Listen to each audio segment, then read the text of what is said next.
Good morning, नमस्ते, अस्सलाम वालेकुम दोस्तों। हाजिर हूं यार मैं आज आपके सामने बिल्कुल नई सीरीज लेके, वो भी वर्चुअलाइजेशन के ऊपर। जी हां, बेहद इंपॉर्टेंट सीरीज है। बहुत सारे लोग काफी टाइम से रिक्वेस्ट कर रहे थे इसके लिए और क्लाउड को समझने के लिए, क्योंकि ऑलरेडी हम AWS की सीरीज और माइक्रोसॉफ्ट एज्योर की सीरीज अपने प्लेलिस्ट में डाल चुके हैं, हमारे चैनल के ऊपर अवेलेबल है। तो मैं आपको बता दूं कि किसी भी क्लाउड को पढ़ने के लिए या किसी भी क्लाउड को बनाने के लिए वर्चुअलाइजेशन उसकी बुनियाद होती है। जब तक आप वर्चुअलाइज नहीं करेंगे एनवायरनमेंट को, आप क्लाउड क्रिएट नहीं कर सकते, आप क्लाउड नहीं बना सकते। यानी वर्चुअलाइजेशन उसकी बुनियाद है। तो वर्चुअलाइजेशन के कॉन्सेप्ट समझना बहुत जरूरी है। इसमें बहुत ज्यादा लैब्स नहीं है, बट इसमें कॉन्सेप्ट्स बहुत सारे हैं जिनका आपके माइंड में क्लियर होना बहुत जरूरी है। एज अ आईटी इंजीनियर, अगर आप आईटी के अंदर जाना चाहते हैं, क्लाउड में जाना चाहते हैं, या आप किसी और सिस्टम एडमिन बनना चाहते हैं, सिसऑप्स में जाना चाहते हैं, तो ये बहुत जरूरी है कि वर्चुअलाइजेशन के कॉन्सेप्ट आपके क्लियर हो। इसमें मैं वीसीपी डीसीपी का जो हमारा पूरा सिलेबस है, VMware certified professional data centre virtualisation, इसके ऊपर मैं आपके ऊपर पूरी आपको सीरीज इसके ऊपर कराऊंगा इसमें, और सारे कॉन्सेप्ट्स को मैं वन बाय वन करके क्लियर करूंगा। आज के इस बुनियादी लेक्चर में हमें समझना है कि व्हाट इज वर्चुअलाइजेशन। तो आइए शुरू करते हैं। What is virtualisation? It is the technique of splitting our physical resource into as many as logical resources as we want। यानी कि वर्चुअलाइजेशन क्या है? वर्चुअलाइजेशन एक तकनीक है, एक आप कहें कि एक वर्चुअल एनवायरनमेंट क्रिएट करने की। कोई ऐसी चीज जो आपके सामने नहीं है लेकिन आप काम बिल्कुल वैसे ही कर पा रहे हैं। आप इसका एग्जांपल पहले समझे। देखिए, वर्चुअलाइजेशन को समझने के लिए हमें बहुत सारे एग्जांपल्स को समझना पड़ेगा। तो इसका बेस्ट एग्जांपल है अभी आप और हम पढ़ रहे हैं, and this is called as virtual classroom. Virtual classroom में क्या टीचर अवेलेबल नहीं होता? होता है, आपको पढ़ा रहा हूं मैं। क्या वर्चुअल क्लास में स्टूडेंट अवेलेबल नहीं होते? होते हैं, आप पढ़ रहे हैं मेरे से। क्या वर्चुअल क्लास में टीचर बोर्ड पे नहीं पढ़ाता? पढ़ाता है, पढ़ा रहा हूं मैं आपको बोर्ड पे। सारी कुछ चीजें तो वही हैं। तो और क्या इससे आउटपुट वही मिलता है जो हमें कॉलेज में बैठ के क्लासरूम में मिलता है? बिल्कुल वही मिलता है, क्योंकि हमारा मकसद क्या है? हमारा मकसद है कॉन्सेप्ट को पढ़ना, सीखना, लर्न करना, और वही चीजें यहां वर्चुअल क्लासरूम में हो रही हैं। यानी कि चीजें वैसी ही है, बंदे का आउटपुट भी वही है, बंदे को नॉलेज मिल रही है, बंदा सीख रहा है बैठ के, लेकिन टीचर और स्टूडेंट फिजिकली एक दूसरे के आसपास प्रेजेंट नहीं है। एक कमरे में बैठ के टीचर बच्चों को नहीं पढ़ा रहा, मैं यहां से आपको पढ़ा रहा हूं और आप अपनी कंट्री में बैठ के मुझे देख रहे हैं। हमारे बीच में एक वर्चुअलाइज्ड एनवायरनमेंट है, बाकी सारी चीजें सेम हो रही हैं।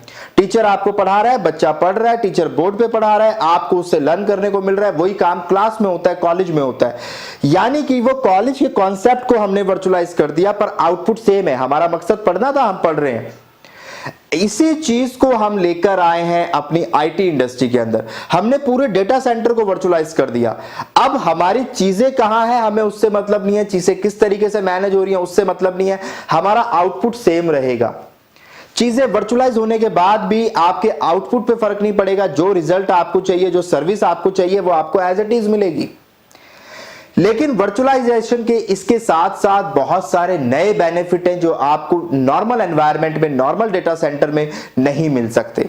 ठीक है, वर्चुअलाइजेशन यार पता है कैसा है? जैसे उर्दू में एक वो अल्फाज होता है ना, तसव्वुर। आप इमेजिनेशन करते हैं और आप दूसरी दुनिया में पहुंच जाते हैं, लेकिन उसमें भी आपको फील ऐसा ही होता है। सपने में आपको फील ऐसा ही होता है कि आप बिल्कुल वहां पर हैं, रियल टाइम में हैं, और आप वापिस आ जाते हैं उस दुनिया से। वर्चुअलाइजेशन कुछ ऐसा ही है, लेकिन यहां पे आपको रिजल्ट मिलते हैं। आप वीडियो कॉलिंग करते हैं, बंदा आपके सामने आपसे बात कर रहा है, बोल रहा है, जबकि वो वहां प्रेजेंट ही नहीं है। आजकल ऐसी टेक्नोलॉजी आ गई है कि बंदा आपको सामने खड़ा हुआ दिखेगा 3D इफेक्ट से, और वो आपके सामने मूव कर रहा है, बातें कर रहा है, बट वो वर्चुअलाइज्ड है। वो एक एनवायरनमेंट ऐसा क्रिएट कर दिया गया कि बंदा वहां पे दिख रहा है, स्क्रीन आपको हवा में दिख रही है। This is called virtualisation. पर काम तो हो रहा है ना, उस स्क्रीन को आप टच कर रहे हो, आप उस पर जो भी काम करना है वो आप कर सकते हो। This is called virtualisation. Virtualisation बहुत डिटेल में है, बहुत सारी चीजें हैं जो हमें समझनी है। वो एक शायर ने एक शेर कहा था, वो उस जमाने में वर्चुअलाइजेशन नहीं था, लेकिन उन्होंने एक शेर वो अर्ज किया था कि किस तरह से देखूं भी बातें भी करूं तुझसे, किस तरह से देखूं भी बातें भी करूं तुझसे, आंख अपना मजा चाहे, दिल अपना मजा चाहे। तो ये जो वर्चुअलाइजेशन है ना, ये कुछ ऐसा ही है। आप अब फिजिकल वर्ल्ड वाला मजा भी चाहते हैं तो वो नहीं मिलेगा। बट हाँ आउटपुट वही आएगा, आपको रिजल्ट्स वही मिलेंगे। इवन आज की दुनिया में आप मोबाइल चला लें, आप कुछ भी कर लें, वो सब जगह आप वर्चुअलाइजेशन का इस्तेमाल करते ही करते हैं, चाहे फेसबुक ऐप हो, चाहे व्हाट्सएप हो, कुछ भी हो। तो अब हमें डिटेल में समझना है कि यार ये वर्चुअलाइजेशन क्या है, कैसे होता है, कितने टाइप का होता है और आखिर कैसे पॉसिबल हो पाता है, ये सारी चीजों को हमें पढ़ना है। तो एक जो बुनियादी डेफिनेशन है, it is the technique of splitting a physical resource. तो मतलब क्या हुआ यार कि आपके पास फॉर एग्जांपल आपके पास एक सर्वर है और ये सर्वर बड़ी हाई कैपेसिटी का है। चलो मैं आपको एक और एग्जांपल देता हूं कि आपके पास खुद का एक कंप्यूटर है, आपके पास खुद का एक कंप्यूटर है जिसमें बड़ी अच्छी कॉन्फ़िगरेशन आपकी है। आपके पास जो सिस्टम है, लैपटॉप है फॉर एग्जांपल, कुछ भी है, आपने i7 प्रोसेसर लिया हुआ है उस लैपटॉप में, आपके पास 16 GB की रैम है उस लैपटॉप के अंदर और आपके पास 2 टेराबाइट की हार्ड डिस्क लगी हुई है। ठीक है, ये सारी चीजें, और एसएसडी भी आपके पास 512 एसएसडी भी है इसके अंदर। ठीक है, ये सारी चीजें अवेलेबल है आपके पास इतनी हाई कॉन्फ़िगरेशन का लैपटॉप है और उस पे आप काम क्या करते हो, आप एमएस ऑफिस करते हो, एमएस ऑफिस के काम करते हो, वर्ड के, पीडीएफ के, एक्सेल के। अब क्या इतनी हाई कॉन्फ़िगरेशन की जरूरत है? नहीं थी, पर आपके पास है। ठीक है, आपके पास लैपटॉप है, आप उस पर काम कर रहे हैं। अब एक और बंदा है आपके ऑफिस में, उसको भी जरूरत है, पर हमने क्या किया, हमने गलती से ना, उस टाइम हमें अंदाजा नहीं था कि हमें 2 एम्प्लॉय, बाद में 1 से 2 एम्प्लॉय हो जाएंगे, तो हमने एक ही लैपटॉप मंगाया, अच्छा मंगाया। ठीक है, हमने महंगा मंगा लिया, हमने ये लैपटॉप मंगा लिया जी 1.5 लाख रुपए का, तो हमने 1.5 लाख का ये लैपटॉप मंगा लिया। अब हमारी गुंजाइश नहीं है, हमारे पास पैसे नहीं है नए एम्प्लॉय के लिए, नए लैपटॉप लेने के लिए, या तो हम ये करेंगे सस्ता सा लैपटॉप ले लेंगे काम चलाने के लिए।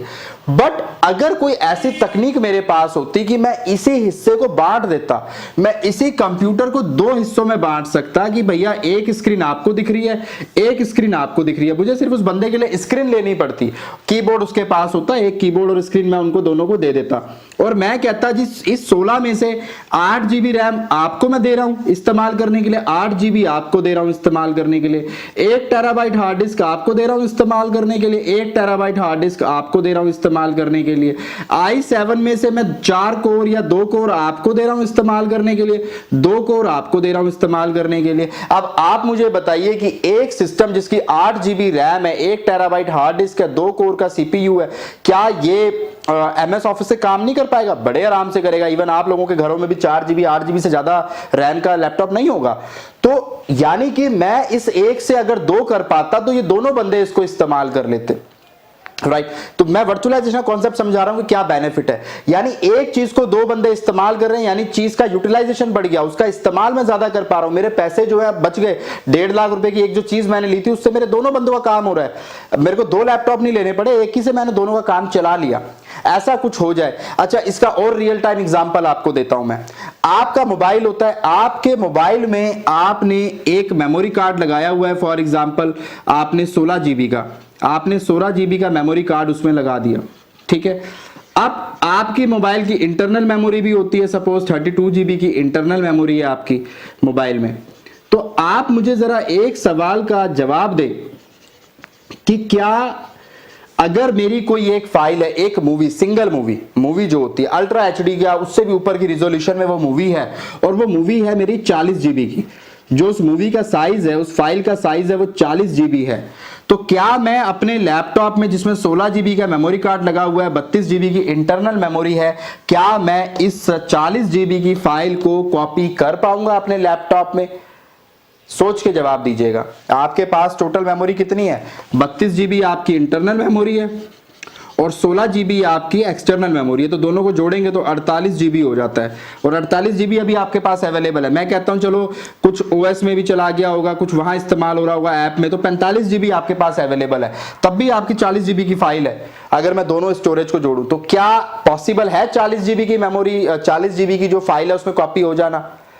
नॉर्मल सिनेरियो में ये पॉसिबल नहीं है। क्यों नहीं है? क्योंकि भैया 16 GB का मेमोरी कार्ड अलग काम कर रहा है, 32 GB की इंटरनल मेमोरी अलग है, दोनों एक दूसरे से जुड़ी हुई नहीं है। मेमोरी कार्ड तो आप निकाल भी सकते हो बाद में, इंटरनल मेमोरी अलग चीज है, एक्सटर्नल मेमोरी अलग चीज है।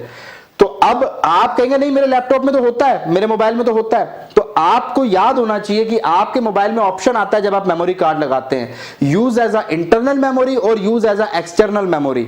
अगर आप उसे use as a internal memory करते हैं तो आप देखना आपका मेमोरी कार्ड दिखना बंद हो जाएगा, वो दोनों मेमोरी को जोड़ के आपको टोटल साइज दिखाएगा। फॉर एग्जांपल 32 जीबी अगर आपकी मोबाइल की इंटरनल मेमोरी है और 16 जीबी आपकी कार्ड की थी, तो वो उन दोनों को जोड़ने के बाद तकरीबन 45-46 जीबी जो भी यूजेबल बचेगा उतना वो आपको दिखाएगा, जोड़ के एक ही स्टोरेज दिखानी शुरू कर देगा। यानी उसने क्या किया, वर्चुअलाइज कर दिया, दोनों को जोड़ दिया। अब क्या 40 जीबी की फाइल उसमें डाली जा सकती है? बिल्कुल डाली जा सकती है, क्योंकि अब वो एक स्टोरेज की तरह काम कर रहा है। एक इंटरनल मेमोरी और एक एक्सटर्नल मेमोरी दोनों जुड़ गई हैं और एक वर्चुअलाइज मेमोरी बन गई है। अब वो दोनों अलग अलग नहीं, अगर आप उसमें से एक भी मेमोरी को निकालोगे, अगर अब आपने उसमें से मेमोरी कार्ड बाहर निकाल दिया तो सारी मेमोरी करप्ट हो जाएगी, यानी इंटरनल का डेटा भी करप्ट हो जाएगा और कार्ड का भी, क्योंकि आपने उन दोनों की जो कनेक्टिविटी थी वो ब्रेक कर दी। समझ में आ रही है बात? आपने उन दोनों की कनेक्टिविटी को ब्रेक कर दिया तो अब वो पूरा डेटा करप्ट हो जाएगा।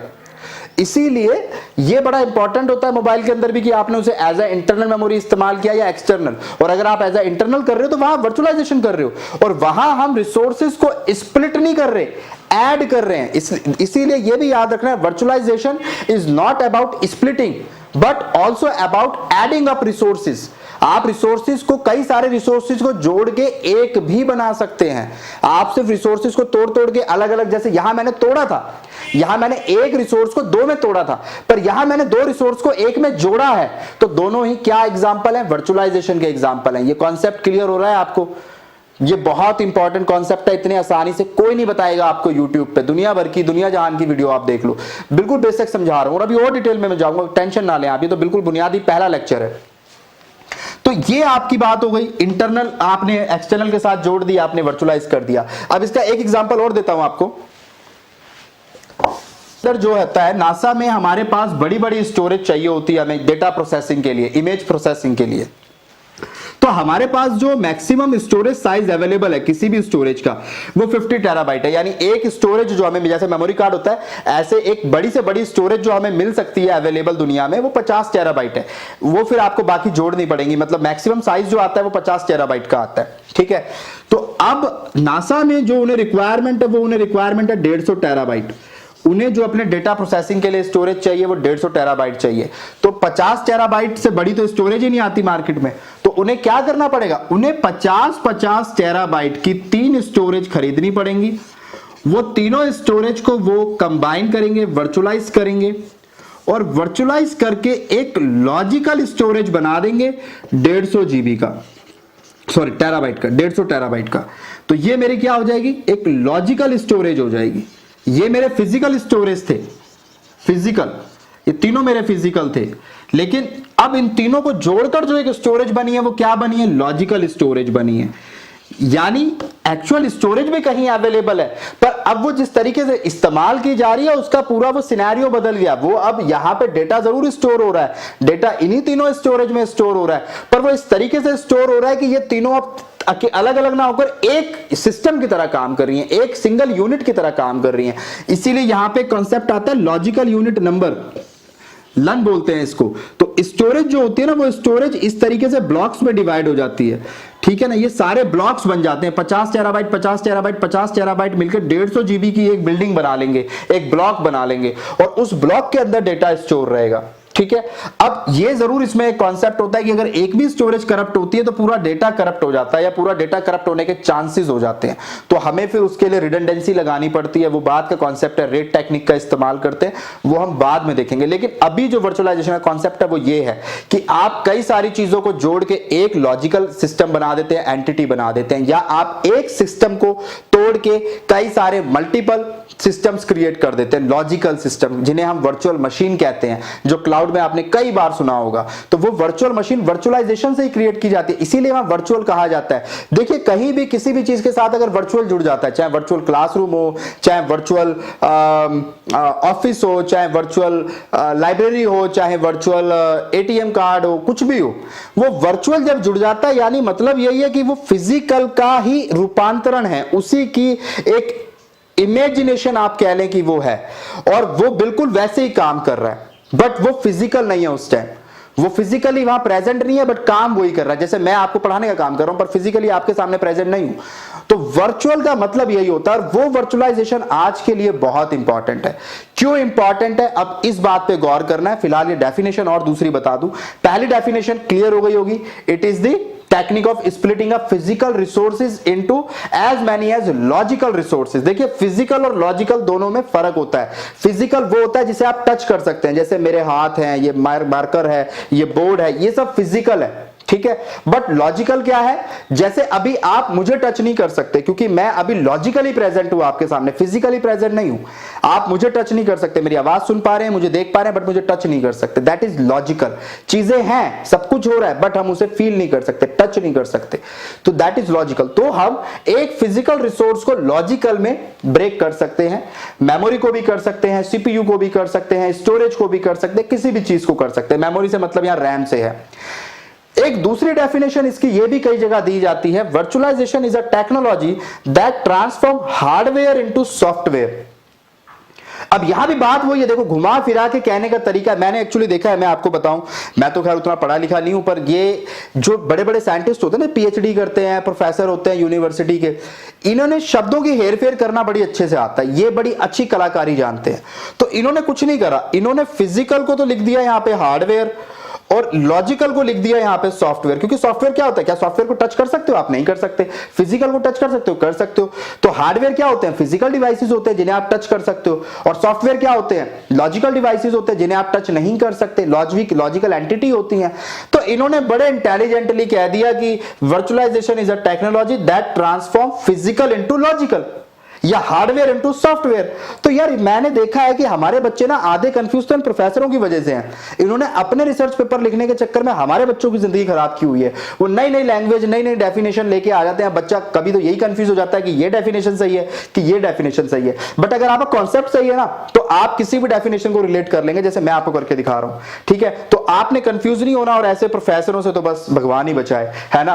तो आप चलिए, तो फिजिकल आपको समझ आ गया, ये कॉन्सेप्ट समझ आ गया। अब मैं आपको वो केस स्टडी समझाता हूं जिसके हेल्प से आपको यह समझ आएगा कि आखिर वर्चुअलाइजेशन की मार्केट में इतनी डिमांड क्यों है, और हर किसी कंपनी, आईटी कंपनी वर्चुअलाइजेशन क्यों चाहती है। ये एक कपड़े बनाने की कंपनी की केस स्टडी है, जिसमें वो लंदन की कंपनी है, लंदन बेस्ड कंपनी है, जिसके पास एट प्रेजेंट में 2000 स्क्वायर फीट का डेटा सेंटर है। एक बहुत बड़ी जगह है उसके पास, जहां उसने 100 सर्वर लगाए हुए हैं अपने पूरे ग्लोबल बिजनेस को संभालने के लिए। एक बहुत बड़ी कंपनी है, और ग्लोबल बिजनेस संभालने के लिए उसने कम से कम 100 सर्वर अपने पास लगाए हुए हैं। और इतने सर्वर की जरूरत आपको पड़ती है अगर आपका पूरा आप ग्लोबली किसी चीज में काम कर रहे हैं, क्योंकि जो सर्वर होता है वो एक सर्वर पे आप एक ही चीज चला सकते हैं। या तो आप सर्वर पे एडी सर्वर बना सकते हैं, या फिर आप उसे वेब सर्वर बना सकते हैं, या फिर आप उसे एप्लीकेशन सर्वर बना सकते हैं।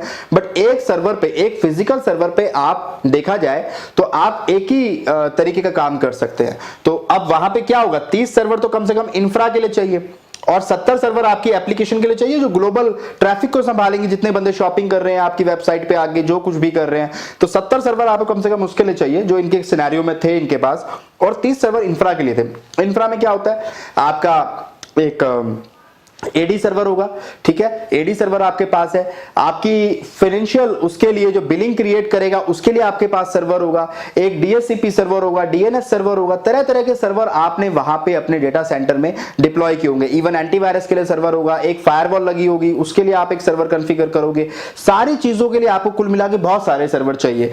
तो वो जो सर्वर है, हमारे पास 100 सर्वर अवेलेबल है जो उनके डेटा सेंटर में अवेलेबल थे वर्चुअलाइजेशन से पहले। ये सब कुछ तब है जब वो फिजिकली सब कुछ काम कर रहे थे बिना वर्चुअलाइजेशन के। यहां पे हर सर्वर की ऑन एन एवरेज उनकी जो कॉन्फ़िगरेशन थी वो क्या थी, 4 जीबी की रैम उनके पास थी, 60 जीबी के आसपास हार्ड डिस्क अवेलेबल होती थी, 2 कोर का या 4 कोर का सीपीयू आप मान के चले उनके पास अवेलेबल था। अब इतने बड़े डेटा सेंटर में जब सर्वर चल रहे होते हैं तो हीटिंग होती है, तो वहां आपको प्रॉपर एयर कंडीशनिंग सिस्टम चाहिए, एसी लगे हुए होने चाहिए, तो कूलिंग सिस्टम भी चाहिए था 100 सर्वर के लिए, ठीक है। फिजिकल डिस्क, हर सर्वर के पास एक स्टोरेज लगी होगी जहां वो अपना डेटाबेस स्टोर करेगी, तो आपको फिजिकल डिस्क चाहिए थी उन 100 सर्वर के लिए। कूलिंग की बात हो गई, और कूलिंग के साथ पावर विप्स की बात हो गई, ठीक है। सॉरी, कूलिंग कह रहा हूं मैं, केबलिंग की बात। तो सारे सर्वर्स को आपस में जोड़ना है, सब कुछ कनेक्टिविटी करनी है, इंटरनेट से भी कनेक्ट करना है, फलाना फलाना जगह से पूरे डेटा सेंटर को कनेक्टिविटी देनी है, तो केबलिंग का खर्चा आएगा। पावर विप्स होते हैं, बड़े बड़े पावर के प्लग्स होते हैं जो लगे हुए होते हैं फाइनली, तो उनका भी खर्चा है। डेटा सेंटर का स्टाफ जो है, अब 24 घंटे आपको स्टाफ चाहिए और एक एम्प्लॉय 8 घंटे की नौकरी करता है, यानी आपको 8 या 24 3 शिफ्ट में एम्प्लॉय रखने पड़ेंगे। तो अगर आपके 10 एम्प्लॉय भी एक शिफ्ट में काम करते तो 30 एम्प्लॉय की सैलरी आपको देनी पड़ेगी, ठीक है। तो ये भी खर्चा आपका है। तो यहां पे देखो मैंने जो ओपेक्स लिखा हुआ है, ओपेक्स और कैपेक्स का मतलब ये होता है, खर्चे दो तरीके के होते हैं किसी भी कंपनी के, ठीक है। जो कॉस्ट होती है वो हमारी दो तरीके की होती है, एक होती है कैपिटल एक्सपेंडिचर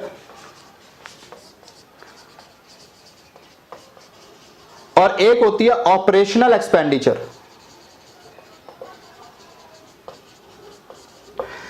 फर्क क्या होता है? कैपिटल एक्सपेंडिचर होती है आपकी लागत जो आप एक बार लगा देते हैं।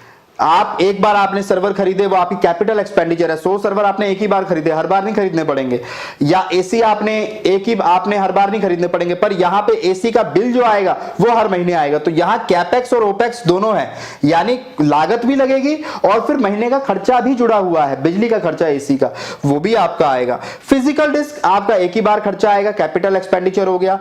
केबलिंग की बात करें, ये भी एक ही बार खर्चा आएगा, कैपिटल एक्सपेंडिचर हो गया। लेकिन स्टाफ की सैलरी हर महीने देनी है, तो ये ऑपरेशनल एक्सपेंडिचर हो गया, जो काम को चलाने के लिए मुझे चाहिए, तो वो मेरा ओपेक्स हो गया। इलेक्ट्रिसिटी, पावर बैकअप, ये सब भी ओपेक्स है, क्योंकि बिजली का बिल हर महीने आएगा, पावर बैकअप हर महीने आपको जनरेटर के लिए डीजल या जो भी आपको चाहिए वो आपको चाहिए होगा, तो ये भी ऑपरेशनल हो गया। तो दो तरह के आपके खर्चे हैं, कैपेक्स और ओपेक्स। कैपेक्स को आप कितना रिड्यूस कर सकते हैं और ओपेक्स को आप कितना रिड्यूस कर सकते हैं, ये आप देखना होगा। क्या मैं अब खर्चा कम करने के लिए 100 सर्वर की जगह 50 सर्वर को बेच दूं? ऐसा नहीं हो सकता, क्योंकि जो आपको यूज करने के लिए जितने सर्वर चाहिए उतने तो चाहिए, आप उन्हें कम नहीं कर सकते, ठीक है। आपके नेटवर्क को संभालने के लिए अगर 100 की जरूरत है तभी तो आपने 100 लगाए हुए हैं। पर यहां पर प्रॉब्लम क्या आती है, अब इस पूरे सिनेरियो में जब वो कंपनी काम कर रही है, उसे प्रॉब्लम क्या आ रही है?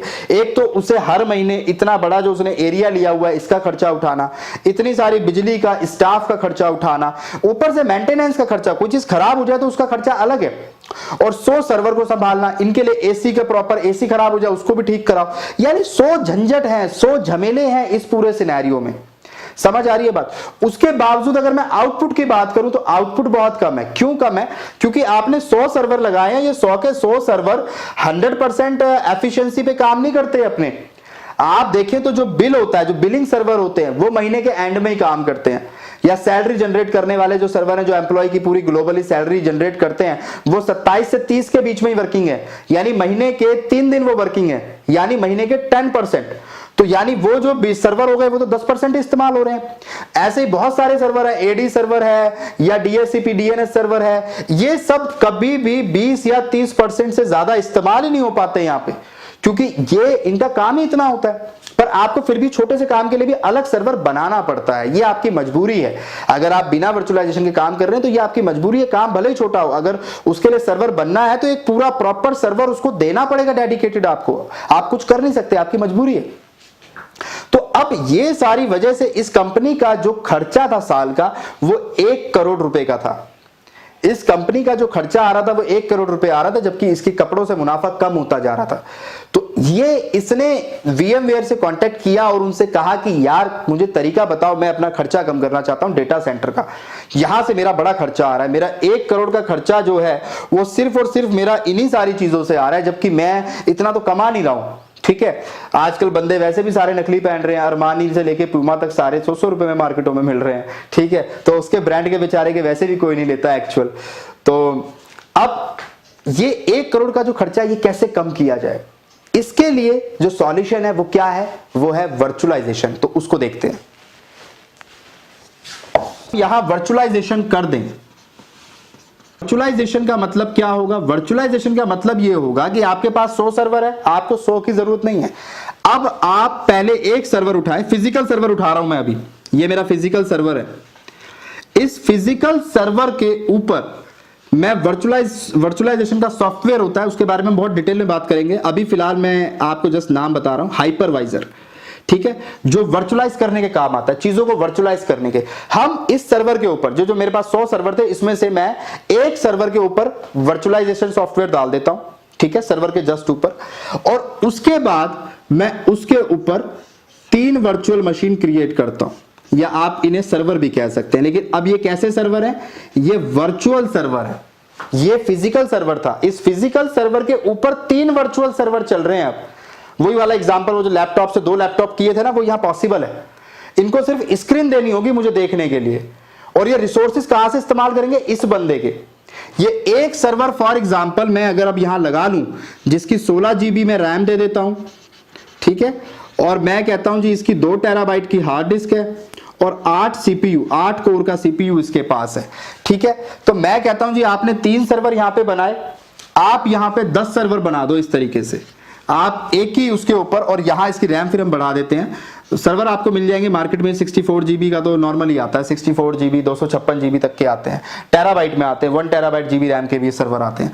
तो आपने यहां पे इसको कोर भी बढ़ा दो, कोर यहां पे 32 CPU कर दो, 32 कोर कर दो आप, ठीक है ना, ये आपने कर दिया।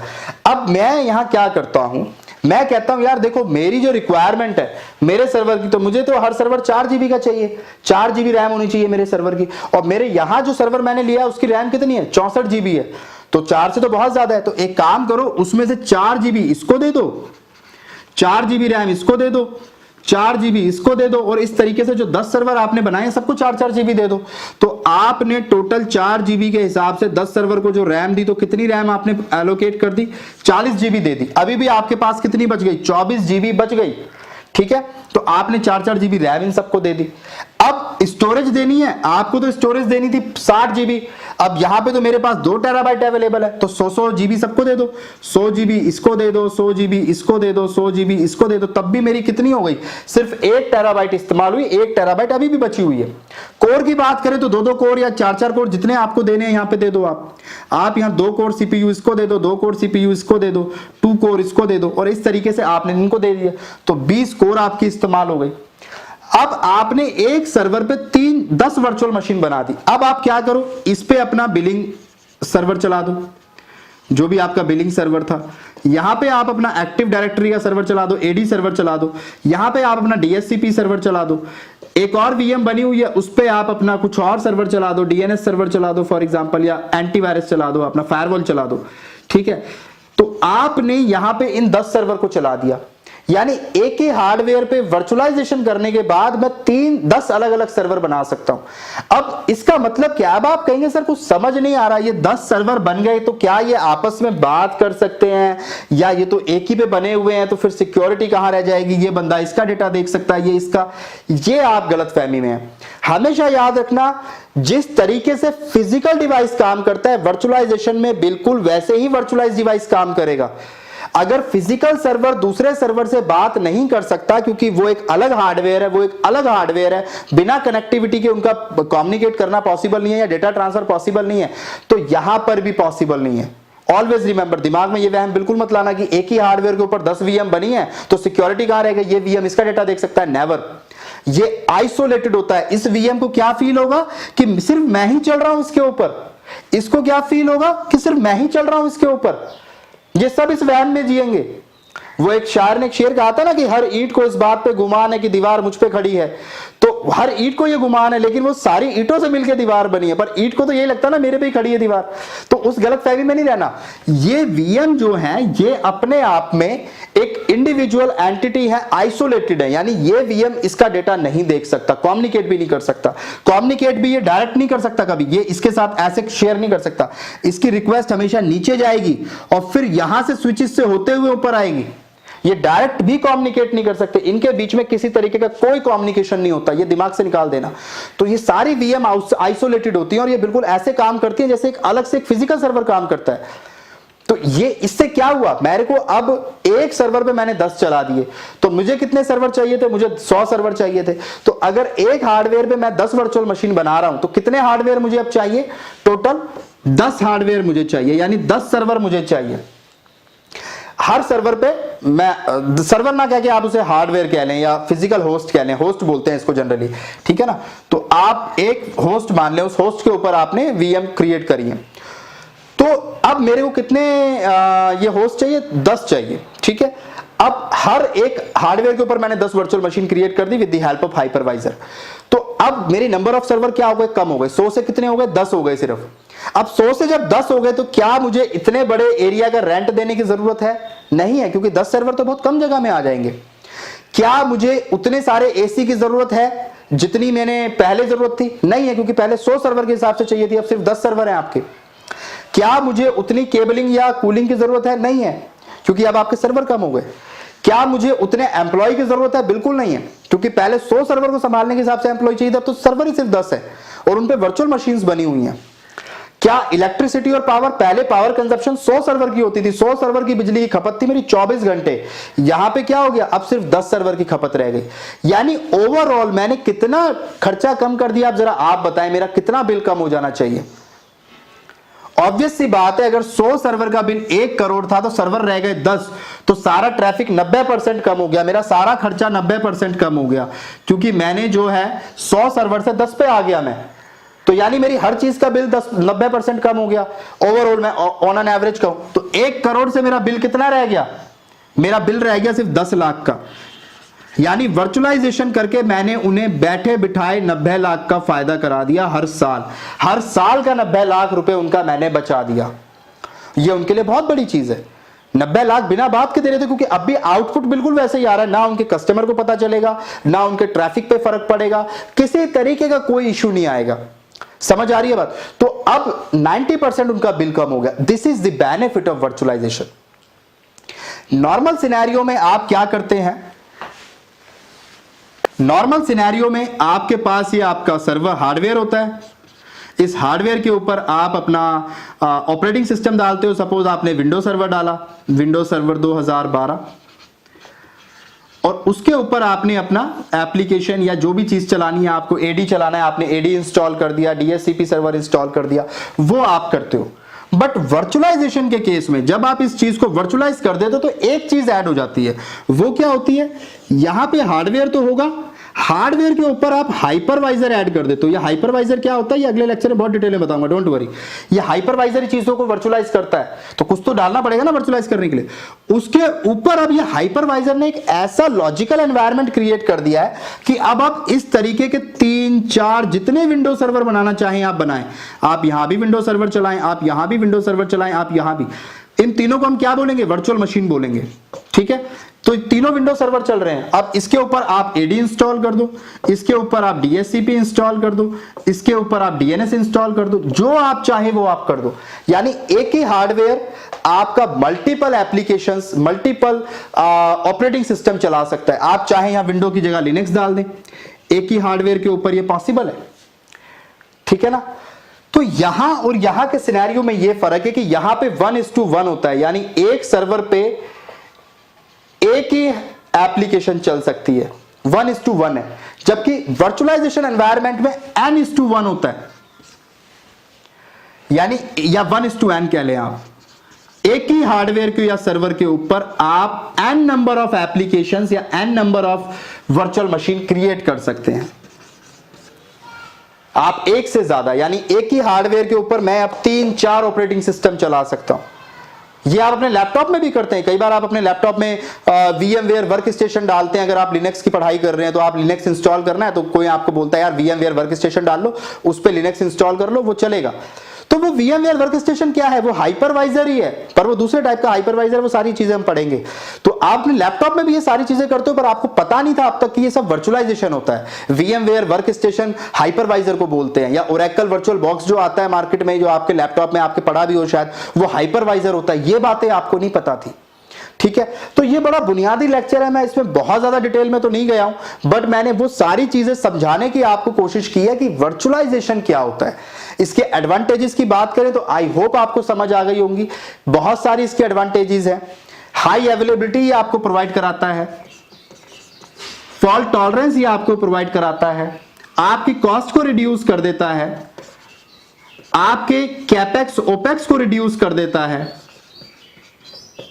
बहुत सारे बेनिफिट आपको वर्चुअलाइजेशन के रियल टाइम में देखने को मिलेंगे। ठीक है, तो आई होप यहां तक आपको समझ आ गया होगा, कोई मसला नहीं हुआ होगा। और चलिए बात को किसी खूबसूरत शेर के साथ खत्म करते हैं। तो चलिए, आज वर्चुअलाइजेशन का लेक्चर शुरू हुआ है, और वर्चुअलाइजेशन जो है ये कुछ इमेजिनेशन जैसी चीजें होती हैं कि वर्चुअलाइज्ड एनवायरनमेंट है, ऐसा है वैसा है। तो शेर भी कुछ इसी से जुड़े हुए सुनाते हैं। तो तसव्वुर का मतलब होता है इमेजिनेशन, तो वही वर्चुअलाइजेशन से जुड़ी हुई चीजें हैं। तो एक शेर कुछ यूं था, हजारों इसमें रहने के लिए आए, हजारों इसमें रहने के लिए आए, मकान मैंने एक तसव्वुर में बनाया था। ठीक है, तो ये एक शेर और ये था, ना ये है ना वो है, ना मैं हूं ना तू है, ना ये है ना वो है, ना मैं हूं ना तू है, हजारों तसव्वुर और एक आरज़ू है। चलिए, तो तसव्वुर पे कभी सुनाएंगे, और खूब सारे शेर सुनाएंगे। चलिए बताइएगा आपको ये लेक्चर कैसा लगा, आप इस सीरीज के और लेक्चर्स देखना चाहते हैं कि नहीं देखना चाहते हैं, जरूर कमेंट बॉक्स में बताइएगा, सपोर्ट करिएगा। वीडियो को अपने फेसबुक पे शेयर करना ना भूलें। ख्याल रखें अपना और दुआओं में याद रखें।